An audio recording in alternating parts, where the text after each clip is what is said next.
Ever had a moment so weird it felt like time froze? That was me on my 30th birthday.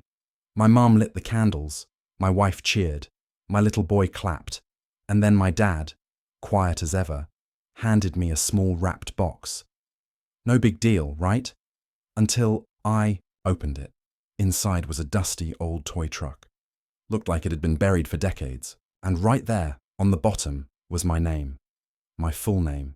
In my own handwriting. Problem was, I'd never seen that truck in my life. It felt like something was off. My dad looked pale, like he was going to throw up. Nobody else noticed. They were, or laughing and taking pictures. But I just stared at that truck like it was a ticking bomb. I didn't know it yet, but that little toy was about to unravel everything I thought I knew about my childhood. After the party, while everyone else was eating cake, I slipped away.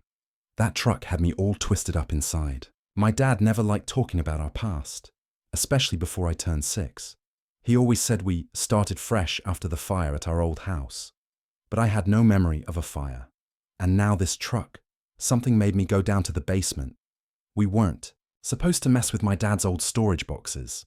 He kept a padlock on them for years. But that night, the lock was gone, door slightly cracked. I walked in, switched on the light. Dust floating in the air like snow. Boxes labelled with weird dates, stuff from before I was even born. One box was open. Inside were kids' toys, faded photographs, a crayon drawing of a house with 2 stick figures. One labelled me, and one labelled D. I felt my stomach drop. I never drew that picture. I didn't even start writing letters till 1st grade. But the handwriting, it was mine. Only thing was, I couldn't remember drawing it, and I sure as heck didn't know who D was. I pulled out a photo from the bottom of the box. It was old and a little bent. Looked like it had been handled a lot. There I was, maybe 5 years old, standing next to a boy my age. We both had the same haircut, same big ears sticking out, same lopsided smile. I flipped the photo over. On the back it said, J and D, summer 98. J. That had to be me. My name's Jason. But D, again with the D eye stared at that kid's face. The more I looked, the more I realized we didn't just look similar. We looked identical. Twins. I ran upstairs with the photo. My dad was watching TV like nothing happened. I held it in front of him. Who is this? His face turned grey. His hands started shaking. Jason, put that away, he whispered. I didn't. Who is he? I asked again. My mum walked in just then, saw the photo, and dropped the plate she was holding. No one said a word. The crash echoed through the whole house. That night, nobody talked. Not really. My wife took our son home. My mum locked herself in the bedroom. And me? I sat in the kitchen with my dad, the photo on the table between us like a loaded gun. He finally spoke, voice low and shaky. You were never supposed to find that. I leaned in. So who is he? Who's D? He rubbed his face hard like he was trying to wipe off a memory. His name was Daniel, your twin brother. I felt like the air got sucked out the room. Twin brother? He died in the fire. At least, that's what we were told. What do you mean told? Dad looked up at me with these hollow eyes I'd never seen before. Jason, the fire wasn't an accident. Your birth mum. She set it. She had problems. We were fostering you both. When the state couldn't find any next of kin, they let us adopt you. We thought he died in that house. My heart pounded like a drum. So you're saying Daniel might still be out there? He didn't answer, which meant only one thing. He wasn't sure. I didn't sleep that night. My mind kept replaying that photo, that drawing, the name Daniel. I'd lived 30 years thinking I was an only child. Now, I wasn't so sure. Next morning, I called off work and drove to the county records office.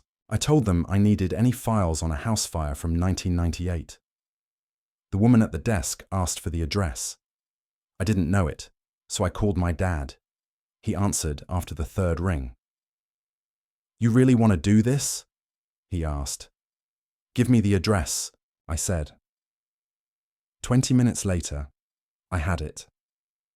434 Mayfield Drive. I told the clerk. She typed something, frowned, and went to the back. She came out with a thick file. I opened it right there. There were reports, pictures of the burned house, and one small note that hit me like a punch. One juvenile transported, second juvenile unaccounted for, presumed deceased. No remains found. No remains. No body. So Daniel wasn't dead. He was missing. And if he was still alive, he'd be 30 now. Just like me. A week went by. I couldn't think straight.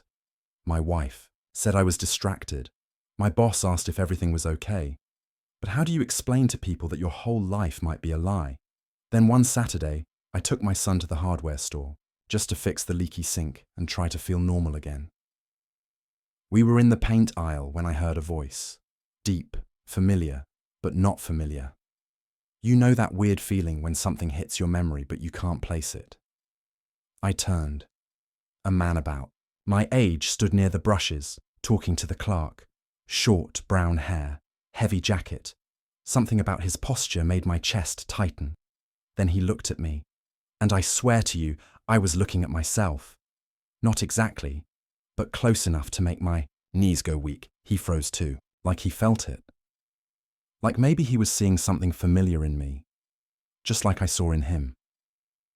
But then, he turned around and walked out. I left my cart, grabbed my kid, ran outside. But the guy was gone. No name, no plate, just gone. I couldn't let it go. That guy at the hardware store, he was me without being me. I felt it in my bones. I went back to the records office, told them I needed adoption documents from 1998. They said those were sealed by court order. Only adoptive parents could access them. So I went home and told my dad everything. He sat real quiet, his hands folded. Then he got up, went to his desk drawer, and pulled out a small, dusty envelope. He handed it to me. I never opened it, he said. Felt like I was betraying you both. Inside was a copy of the original placement order. There it was in black and white. Jason and Daniel Carter, placed in temporary custody after parental termination. But something was scratched out on the second page. I held it to the light. It was the name of another family. A line read, Daniel Carter, transfer to secondary placement, Raymond and Lisa Holloway. He wasn't placed with us, not after the fire. He was sent to another home. He hadn't disappeared. He'd been raised a town over. While I lived thinking he was dead, he was just across the river. A few days later, I did something I never thought I'd do. I posted that photo, me and Daniel, on a local community board online. No name, just a caption. Looking for the man in this photo. If this looks like you, please message me. It blew up. A few comments. Then silence. Then a private message. I think that's me. Who are you? My heart nearly stopped. We messaged all night. His name was Daniel Holloway. Grew up in foster care. Always felt like something was missing. He never saw that photo before, but he remembered. The toy truck we agreed to meet. No cameras, no social media. Just two guys at a park bench on a quiet Sunday. When I saw him again in the daylight, everything clicked. We sat. We didn't speak for a while. We just existed. Then he said, I always felt like I had a brother. I guess I was right. I nodded. I always felt like something was wrong. I guess I was right too. We're not close yet. We might never be. But now I know the truth. And somehow that's enough.